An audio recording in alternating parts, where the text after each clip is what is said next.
तेलंगाना की हुक्मरान जमात टीआरएस के सदर का इंतखाब 25 अक्टूबर को होगा। पार्टी का प्लेनरी इजलास भी इसी तारीख को मुनक्किद किया जाएगा। पार्टी इसके क़याम के 2 दहाइयों की तकमील की तकारीब बड़े पैमाने पर 15 नवंबर को मनाना चाहती है। रियासती वजीर इंफॉर्मेशन टेक्नोलॉजी व पार्टी के कारगुजार सदर तारक रामाराव, जो वजीर आला चंद्रशेखर राव के फर्जंद भी हैं, ने इस खुसूस में पार्टी के हेडक्वार्टर्स तेलंगाना भवन में मीडिया से बात करते हुए कहा कि पार्टी के कवानीन के मुताबिक पार्टी सदर का इंतखाब हर 2 साल में होता है। हर साल पार्टी की यौम तासीस मनाने के लिए 27 अप्रैल को प्लेनरी मुनक्किद करने की रिवायत रही है।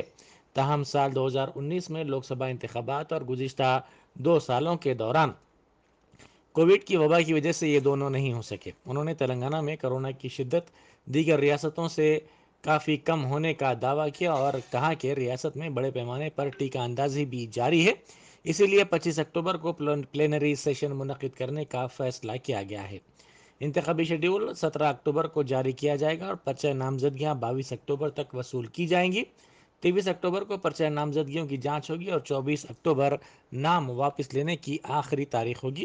25 अक्टूबर को हाईटेक्स में होने वाले जनरल बॉडी इजलास में सदर को मुंतखब किया जाएगा।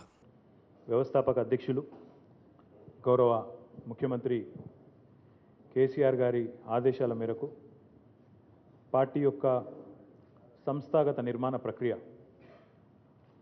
క్షేత్రస్థాయి నుంచి మొదలు పెడితే పట్టణ మరియు మండల స్థాయి వరకు నిర్మాణం పూర్తయింది. అన్ని కమిటీలు కూడా రాష్ట్ర వ్యాప్తంగా 12,769 గ్రామ పంచాయతీలు, 3,600 పైచిల్కు వార్డు కమిటీలు, అదే మాదిరిగా బస్తీ కమిటీలు, డివిజన్ కమిటీలు, మండల కమిటీలు, పట్టణ కమిటీలు మొత్తం అన్ని నియోజకవర్గాల్లో కూడా పార్టీ అధ్యక్షుల ఆదేశాల మేరకు పూర్తి చేయడం జరిగింది. అనుబంధ సంఘాల నిర్మాణం కూడా పూర్తయింది. అన్ని వివరాలు కూడా పార్టీ హెడ్ ఆఫీస్కి చేరుకున్నాయి. మరి మీ అందరికీ తెలుసు, నిజానికి ప్రతి 2 ఏళ్లకు ఒకసారి పార్టీ బైలా ప్రకారం, పార్టీ నిబంధనల ప్రకారం పార్టీ అధ్యక్ష పదవి ఎంపిక ఉంటుంది, రాష్ట్ర అధ్యక్ష పదవి ఎంపిక. అయితే మీ అందరికీ తెలుసు, ఏప్రిల్ 2019 ఏప్రిల్ 27 అనేది తెలంగాణ రాష్ట్ర సమితి యొక్క ఆవిర్భావ దినోత్సవం. సర్వసాధారణంగా ఎవ్రీ 2 ఇయర్స్ అదే రోజు పార్టీ అధ్యక్షుడి ఎన్నిక, జనరల్ బాడీ మీటింగు, ప్లీనరీ ఇవన్నీ కూడా ఉంటాయి, ప్రతినిధుల సభ ఇవన్నీ ఉంటాయి. కానీ 2019 ఏప్రిల్లోనేమో పార్లమెంట్ ఎన్నికలు, సార్వత్రిక ఎన్నికలు దేశవ్యాప్తంగా ఉండడం వల్ల అప్పుడు పార్టీ వార్షికోత్సవాన్ని అనివార్యంగా వాయిదా వేసుకోవాల్సి వచ్చింది. 2020 ఏప్రిల్ కల్లా కరోనా వచ్చింది. 21లో కూడా కరోనాలోనే ఈ 2 సంవత్సరాలు కూడా పోయినాయి. కాబట్టి మరి ఇప్పుడు ఇక కరోనా కొద్దిగా తగ్గుముఖం పట్టింది, కేసులు కూడా అదుపులో ఉన్నాయి, కరోనా కూడా నియంత్రణలో ఉంది.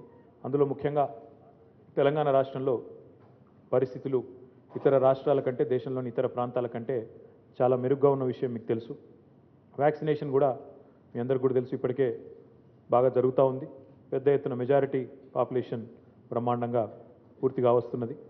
బహుశా ఇంకా కొద్ది కాలంలో వచ్చే నెల రోజుల్లో 100% వ్యాక్సినేషన్ కూడా అయ్యే అవకాశం కూడా రాష్ట్రంలో ఉన్నది. కాబట్టి మరి పార్టీ సంస్థాగత నిర్మాణ ప్రక్రియలో భాగంగా ఏదైతే సెప్టెంబర్ మాసంలో సెప్టెంబర్ 2 తారీఖు నాడు ప్రారంభించామో, మొదటి ఘట్టం ఏదైతే ఉందో అది ముగిసింది. దానిలో భాగంగా ఇప్పుడు మొత్తం పార్టీ కింది స్థాయి నుంచి బ్రహ్మాండంగా మొత్తం కమిటీల నిర్మాణం పూర్తయింది. ఇప్పుడు పార్టీ అధ్యక్ష ఎన్నిక కార్యక్రమం జరగాల్సింది, రాష్ట్ర అధ్యక్ష ఎన్నిక కార్యక్రమం జరగాల్సింది.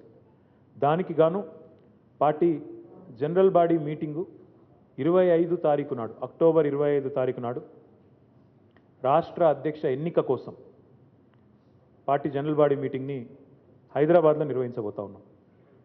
హైదరాబాద్లోని హెచ్ఐసిసి ప్రాంగణంలో పార్టీ యొక్క ఈ general body, plenary or general body మొత్తం రాష్ట్ర స్థాయిలోని ప్రతినిధులందరితో కూడిన సమావేశం నిర్వహించడం జరుగుతుంది. అందులో మీకు తెలుసు, ఏ పార్టీ అయినా భారతదేశంలో ఎలక్షన్ కమిషన్ ఆఫ్ ఇండియా యొక్క నిబంధనలకు లోబడే పార్టీ అధ్యక్ష పదవి సంబంధించిన ఎన్నిక నిర్వహించాల్సి ఉంటుంది.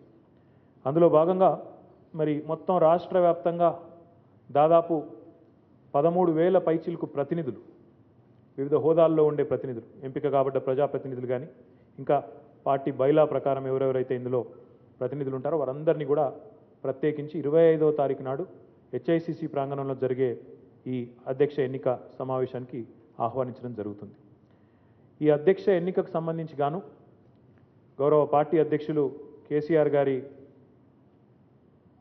సూచన మేరకి, ఆదేశం మేరకి ప్రొఫెసర్ శ్రీనివాస్ రెడ్డి గారు ఎవరైతే పార్టీ కార్యాలయ కార్యదర్శిగా శాసన మండలి సభ్యులుగా ఉన్నారో వారు రిటర్నింగ్ ఆఫీసర్గా వారు వ్యవహరిస్తారు. ప్రొఫెసర్ శ్రీనివాస్ రెడ్డి గారు మొత్తం పార్టీ అధ్యక్ష ఎన్నికకు సంబంధించిన పర్యవేక్షణ గౌరవనీయులు పార్టీ సీనియర్ నాయకులు పెద్దలు పరియాద కృష్ణమూర్తి గారు వారు బాధ్యత నిర్వహిస్తారు. వారితో పాటు పార్టీ జనరల్ సెక్రటరీ భరత్ గారు వారు ఈ మొత్తం కార్యక్రమాన్ని వారు పర్యవేక్షిస్తారు.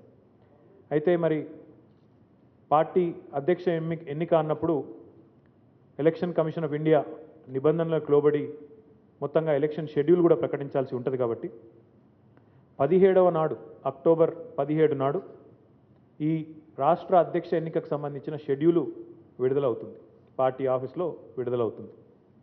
అదే రోజు నుంచి ఇక్కడ పార్టీ ఆఫీస్లో కేంద్ర కార్యాలయంలో నామినేషన్ల స్వీకరణ కార్యక్రమం కూడా జరుగుతుంది. అక్టోబర్ 17 నామినేషన్లు, అదే రోజు షెడ్యూల్ విడుదలవుతుంది, అదే రోజు నామినేషన్ల స్వీకరణ ప్రారంభమవుతుంది. 22 తారీఖు వరకు, అంటే వరుసగా 5 రోజుల పాటు 17, 18, 19, 20, 21, 22 6 రోజుల పాటు నామినేషన్లు ఇక్కడ అందుబాటులో ఉంటాయి. నామినేషన్ వేయవచ్చు. 23 నాడు నామినేషన్ల స్క్రూటినీ పరిశీలన 23 నాడు, అక్టోబర్ 23 నాడు ఉంటుంది. 24వ తారీఖు నాడు నామినేషన్ల ఉపసంహరణకు గడువు, విత్డ్రాయల్ కూడా గడువు ఉంటుంది. 25వ తారీఖు నాడు పార్టీ జనరల్ బాడీలో ఎన్నిక ఉంటుంది.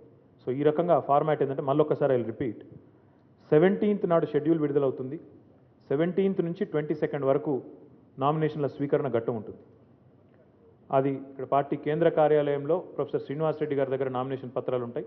ఎవరైనా నామినేషన్ వేయదలుచుకుంటే పార్టీ అధ్యక్ష పదవికి వారు ఇక్కడ వేయవచ్చు. 23 నాడు నామినేషన్ల స్క్రూటినీ మరియు పరిశీలన ఉంటుంది. 24 నాడు విత్డ్రాయల్ ఉంటుంది. 25 నాడు పార్టీ జనరల్ బాడీలో 14,000 మంది ప్రతినిధుల సమక్షంలో మనకి పార్టీ అధ్యక్ష పదవికి, రాష్ట్ర అధ్యక్ష పదవికి ఎన్నిక జరుగుతుంది. So this is the format. ఇప్పుడే నేను చెప్పినట్టు ప్రొఫెసర్ శ్రీనివాస్ రెడ్డి గారు ఈ మొత్తం కార్యక్రమానికి వారు రిటర్నింగ్ ఆఫీసర్గా వ్యవహారం చేస్తారు ఈ పార్టీ రాష్ట్ర అధ్యక్ష ఎన్నికకు సంబంధించి. తర్వాత 25వ తారీఖు నాడే మొదలు అధ్యక్ష ఎన్నిక పూర్తయిన తర్వాత పార్టీ ప్లీనరీ కొనసాగుతుంది. ఎందుకంటే ప్రతినిధులు రాష్ట్ర వ్యాప్తంగా వస్తున్నారు కాబట్టి, గత 3 సంవత్సరాలుగా పార్టీ సమావేశాలు రాష్ట్ర స్థాయిలో జరగలేదు కాబట్టి అదే రోజు అదే జనరల్ బాడీ ప్లీనరీగా కొనసాగుతుంది. ఆ ప్లీనరీలో వివిధ అంశాలపైన, రాష్ట్ర స్థాయి అంశాలు, రాష్ట్రానికి సంబంధించిన రాష్ట్ర ప్రయోజనాలకు ముడిపడి ఉన్న వివిధ అంశాలు, ప్రజా సమస్యలు, టీఆర్ఎస్ ప్రభుత్వం తీసుకున్న వివిధ కార్యక్రమాలు, వీటన్నింటి మీద కూడా విస్తృతమైన చర్చ జరుగుతుంది. వివిధ తీర్మానాలు కూడా పార్టీ జనరల్ బాడీలో ప్రవేశపెడతాము. వాటితో పాటు చర్చ కూడా విస్తృత స్థాయిలో జరుగుతుంది. దీనికి మొత్తానికి కూడా పార్టీ అధ్యక్షుల వారు అధ్యక్షత వహిస్తారు. అయితే ఈ ప్లీనరీలో 25 తారీఖు నాడు జరిగే పార్టీ అధ్యక్ష పదవి ఎన్నిక, తదనంతరం జరిగే ప్లీనరీలో తీర్మానాలు ఏవైతే ఉన్నాయో, ప్రవేశపెట్టాల్సిన తీర్మానాలు, వాటికి తీర్మానాల కమిటీకి చైర్మన్గా గౌరవ పార్టీ సీనియర్ నాయకులు, శాసనసభ యొక్క మాజీ స్పీకర్ గారు సిరికొండ మధుసూదనాచారి గారు ఈ తీర్మానాల కమిటీకి అధ్యక్షుడిగా వారు వ్యవహరిస్తారు. వారి ఆధ్వర్యంలో తీర్మానాల కమిటీ ఏ తీర్మానాలు పార్టీ ప్లీనరీలో టేకప్ చేయాలో వారు నిర్ణయిస్తారు. దీంతో పాటు ఈ పార్టీ రాష్ట్ర అధ్యక్ష ఎన్నికకు సంబంధించి ఒక సమావేశాన్ని, ఒక సంయుక్త సమావేశాన్ని అక్టోబర్ 17 నాడు గౌరవనీయులు మా పార్టీ అధ్యక్షుల వారి ఆధ్వర్యంలో గౌరవ శాసనసభ్యులు, శాసన మండలి సభ్యులు, గౌరవ పార్లమెంట్ సభ్యులు, అంటే combined meeting of legislature and parliamentary party ఇక్కడే తెలంగాణ భవన్లో 17th నాడు మధ్యాహ్నం 2 గంటలకి ఇక్కడ ఏర్పాటు చేయడం జరుగుతుంది. లెట్ మీ రిపీట్, 17th నాడు legislature and parliamentary party combined meeting, 17th నాడే ఇక్కడ మనకి నామినేషన్లు కూడా స్టార్ట్ అవుతుంది. 25th నాడు మొదల అధ్యక్ష ఎన్నిక, తర్వాత ప్లీనరీ, ఈ రకంగా కార్యక్రమం కొనసాగుతుంది. ఆ తర్వాత మీకు తెలుసు, ఇందాక నేను చెప్పినట్టు తెలంగాణ రాష్ట్ర సాధన మాత్రమే ఏకైక లక్ష్యంగా, ఏకైక ఎజెండాగా పెట్టుకొని ఒక రాజకీయ శక్తిగా తెలంగాణ ప్రజలను మలచడమే ఒక లక్ష్యంగా పెట్టుకొని గౌరవనీయులు మా పార్టీ వ్యవస్థాపక అధ్యక్షులు కేసీఆర్ గారి నేతృత్వంలో ఒక రాజకీయ పార్టీగా, ఒక ఉద్యమ పార్టీగా ఆవిర్భవించి ఎన్నో సవాళ్లను, ఎన్నో రకాల ఆటుపోట్లను, ఎన్నో రకాల ఛాలెంజ్లను ఎదుర్కొని 14 సంవత్సరాల సుదీర్ఘ పోరాటం తర్వాత గౌరవనీయులు కేసీఆర్ గారి నాయకత్వంలో ఏ రకంగా తెలంగాణ ప్రజలు ఒక రాజకీయ శక్తిగా ఎదిగి భారత రాజకీయ వ్యవస్థను శాసించి తెలంగాణ రాష్ట్రాన్ని సాధించుకున్నారో మనందరికి కూడా విదితమే. 14 ఏళ్ల ఉద్యమ ప్రస్థానం, ఆ తర్వాత తెలంగాణ రాష్ట్ర ప్రజల ఆశీర్వాదంతో 2014 జూన్ మాసంలో టీఆర్ఎస్ పార్టీకి వారు ఈ రాష్ట్రాన్ని, ఎవరైతే ఉద్యమాన్ని ముందు నడిపించారో వారికే రాష్ట్రాన్ని అప్పచెప్తే వారి నాయకత్వంలోనే రాష్ట్రం ముందుకు పోతుందనే ఆలోచనతో ప్రజలు అధికారాన్ని అప్పచెప్పడం, తర్వాత గత 7 సంవత్సరాలుగా రాష్ట్రంలో ఇటు సంక్షేమాన్ని అటు అభివృద్ధిని కలగలిపి జోడెద్దుల మాదిరిగా ఒక జనరంజకమైన పాలన అందించినందుకే 2018 డిసెంబర్ మాసంలో జరిగిన ఆనాటి సార్వత్రిక ఎన్నికల్లో, శాసనసభకు జరిగిన ఎన్నికల్లో మళ్ళీ ప్రజలు పెద్ద మెజారిటీతో తిరిగి రెండవసారి కూడా కేసీఆర్ గారిని ముఖ్యమంత్రిగా ఎన్నుకున్న విషయం మీకు తెలిసిందే. అయితే పార్టీ 20 సంవత్సరాలు పూర్తయిన తర్వాత 7 ఏండ్ల పైచిలుకు మరి జనరంజకమైన పాలన కొనసాగుతున్న నేపథ్యంలో ఎన్నో విజయాలు తెలంగాణ కైవసం చేసుకుంది. తెలంగాణ రాష్ట్రంగా ఈరోజు భారతదేశంలోనే ఒక ప్రత్యేకతను సంపాదించుకుంది. భారతదేశంలోనే ఒక ప్రగతిశీల రాష్ట్రంగా కేసీఆర్ గారి నాయకత్వంలో ఒక తనదైన ముద్రను తెలంగాణ అతి స్వల్ప సమయంలో, అతి చిన్న వయసు కలిగిన రాష్ట్రం అయినప్పటికీ అతి స్వల్ప సమయంలో తనదైన ముద్రను భారతదేశం మీద వేయగలిగింది. ఈరోజు జాతీయ స్థాయిలోనే కేంద్ర ప్రభుత్వం కూడా మన నుండి స్ఫూర్తి పొంది, ఇంకొక మాటలో చెప్పాలంటే మనని ఈరోజు అనుకరించి మన పథకాలను కూడా వారు ప్రవేశపెట్టే స్థాయికి తెలంగాణ చేరుకున్నది అని చెప్పడంలో ఎలాంటి రెండో అభిప్రాయం ఎవరికి ఉండాల్సిన అవసరం లేదు. అదే మాదిరిగా తెలంగాణ ఈరోజు జాతీయ ఎకానమీకి ఎట్లా కాంట్రిబ్యూట్ చేస్తున్నదో మన ఆర్బీఐ ఇచ్చిన నివేదికనే దానికి తార్కాణం. మన తలసరి ఆదాయం ఎట్లా పెరిగింది, మన కాంట్రిబ్యూషన్ ఎట్లా పెరిగింది జాతీయ ఆదాయానికి, జాతికి, జాతి సంపదకు, ఇవన్నీ కూడా మనం చెప్పుకోవడం కాదు, దేశం మొత్తం నీతి ఆయోగ్ కానీ ఆర్బీఐ కానీ చెప్తా ఉన్నది. కాబట్టి 2 దశాబ్దాల టీఆర్ఎస్ పార్టీ ప్రస్థానం, ద్విదశాబ్ది ఏదైతే జరిగిందో ఈ 2 దశాబ్దాల ప్రస్థానం, 7 ఏండ్ల జనరంజకమైన పాలన, తెలంగాణ సాధించిన చిరస్మరణీయమైన విజయాలు, వీటన్నింటిని కూడా ఘనంగా జరుపుకోవడానికి, ఘనంగా సెలబ్రేట్ చేసుకోవడానికి నవంబర్ 15వ తారీఖు నాడు వరంగల్ వేదికగా తెలంగాణ విజయ గర్జన పేరిట పెద్ద ఎత్తున ఒక బహిరంగ సభను కూడా టీఆర్ఎస్ పార్టీ నిర్వహించబోతా ఉంది. 2 దశాబ్దాల పూర్తయిన ఒక ప్రాంతీయ పార్టీగా 2 పర్యాయాలు అధికారాన్ని ప్రజల ఆశీర్వాదంతో చేపట్టి చక్కటి పరిపాలన అందిస్తూ జాతికే స్ఫూర్తిగా నిలుస్తున్న కేసీఆర్ గారి నాయకత్వం, తెలంగాణ ప్రజల ఘనత, ఇవన్నిటిని కూడా ఘనంగా చెప్పడానికి తెలంగాణ రాష్ట్ర సమితి యొక్క కార్యకర్తల కష్టాలు, తెలంగాణ రాష్ట్ర సమితి యొక్క కార్యకర్తల శ్రమ, వీటన్నిటిని కూడా ఒకసారి తిరిగి మననం చేసుకోవడానికి, తెలంగాణ సాధించిన విజయాలను మళ్ళొకసారి దేశం మొత్తానికి చాటి చెప్పడానికి, మనం కూడా మళ్ళీ తిరిగి గుర్తు చేసుకోవడానికి తెలంగాణ విజయ గర్జన పేరిట నవంబర్ 15 నాడు టీఆర్ఎస్ పార్టీ యొక్క సభ నిర్వహించడం జరుగుతుంది. ఈ సభలో ఇందాక నేను చెప్పినట్టు రాష్ట్ర వ్యాప్తంగా టీఆర్ఎస్ పార్టీకి ఉండే పార్టీ కమిటీలలో ఉండే సభ్యులు, ప్రతి గ్రామంలో మాకు ఇప్పుడు గ్రామ కమిటీలు ఉన్నాయి, గ్రామ అనుబంధ కమిటీలు ఉన్నాయి, ప్రతి వార్డులో వార్డు కమిటీలు ఉన్నాయి, అనుబంధ కమిటీలు ఉన్నాయి, పట్టణంలో డివిజన్ కమిటీలు ఉన్నాయి, వాటితో పాటు మన బస్తీ కమిటీలు కూడా ఉన్నాయి, వాటితో పాటు మండల కమిటీలు, పట్టణ కమిటీలు కూడా పూర్తయినాయి. సో ఈ సభలో లక్షలాదిగా మా పార్టీ సభ్యులు ఎవరైతే ఉన్నారో వారందరూ కూడా రాష్ట్ర వ్యాప్తంగా ప్రతి గ్రామం నుంచి కూడా తరలి వస్తారు. ప్రతి గ్రామం నుంచి మా పార్టీ సభ్యులే ఒక వాహనం ఏర్పాటు చేసుకొని, అది బస్సు కావచ్చు లేదా ఇతర వాహనం కావచ్చు, ఏర్పాటు చేసుకొని బ్రహ్మాండంగా వరంగల్ నవంబర్ 15 నాడు కదిలి రావాలని చెప్పి కూడా ఈ వేదిక ద్వారా వారందరికీ మా కార్యకర్తలకి దాంతోపాటు ప్రజలకు కూడా లక్షలాదిగా తరలి రావాలని చెప్పి వారికి కూడా పిలుపునిస్తూ ఉన్నాం. దాంతోపాటు మరి మా కార్యకర్తలు నాయకులకి మీడియా ద్వారా ఎట్లాగూ సందేశాన్ని ఇస్తున్నాము, కానీ సన్నాహక ఏర్పాట్లు కూడా చేసుకోవాలి కాబట్టి ప్రతి నియోజకవర్గంలో అక్టోబర్ 27 నాడు రాష్ట్ర వ్యాప్తంగా అన్ని నియోజకవర్గాల్లో కూడా నియోజకవర్గ స్థాయి సన్నాహక సమావేశాలు, తెలంగాణ విజయగర్జనకు సంబంధించిన సన్నాహక సమావేశాన్ని కూడా రాష్ట్ర వ్యాప్తంగా అన్ని నియోజకవర్గాల్లో ఒకటే రోజు అక్టోబర్ 27 నాడు నిర్వహిస్తాం. మళ్ళొక్కసారి నేను ఐ క్విక్లీ రిపీట్, 17th నాడు పార్టీ యొక్క combined meeting of legislature and parliamentary party నాయకత్వం ఉంటుంది. అందులో మా ఎమ్మెల్యేలు, ఎమ్మెల్సీలు, ఎంపీలు అందరం కూడా పాల్గొంటాం. అది ఇక్కడే తెలంగాణ భవన్లో ఉంటుంది. 25 నాడు పార్టీ యొక్క అధ్యక్ష ఎన్నిక ప్లీనరీ ఉంటుంది.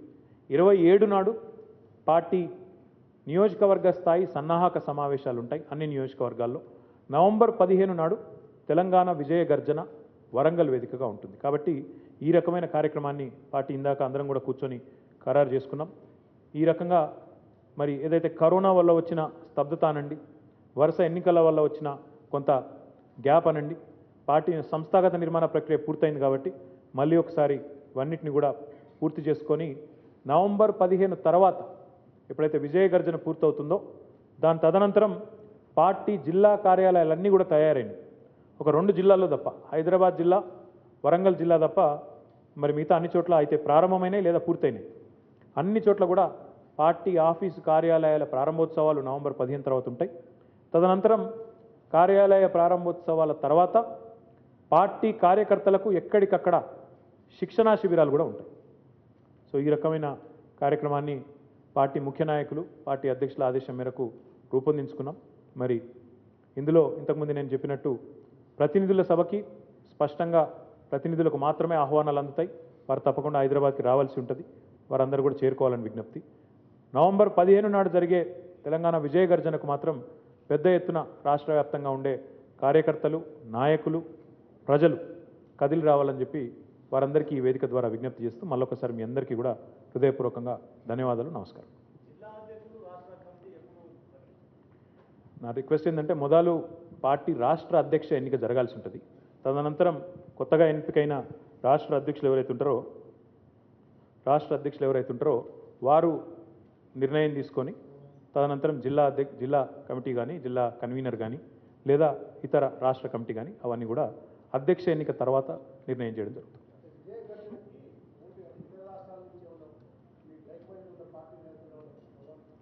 అంటే ఇప్పటికైతే మేము అనుకున్నది టీఆర్ఎస్ పార్టీ 20 సంవత్సరాలు పూర్తయింది కాబట్టి, 2 దశాబ్దాలు పూర్తయింది కాబట్టి, మా పార్టీ వ్యవస్థాపక అధ్యక్షుడే ఈరోజు రాష్ట్రాన్ని సాధించిన నాయకుడు, రాష్ట్రానికి ముఖ్యమంత్రిగా ప్రగతి బాటన ముందుకు తీసుకొని పోతున్న నాయకుడు, వారి నాయకత్వంలోనే ఈ సభ జరుగుతుంది. వారి అధ్యక్షతనే, వారే ముఖ్య అతిథిగా, వారే సెంటర్ ఆఫ్ అట్రాక్షన్గా ఈ సభ జరుగుతుంది.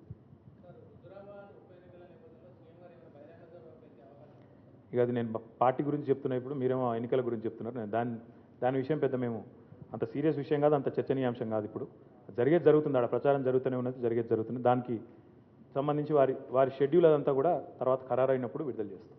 Thank you. మళ్ళొకసారి ఇక అవి తర్వాత చూసుకున్నాం. తీవ్రత మా పార్టీకి సంబంధించి మాట్లాడుతున్నాం, కృష్ణా జలాలు అంటూ. Thank you.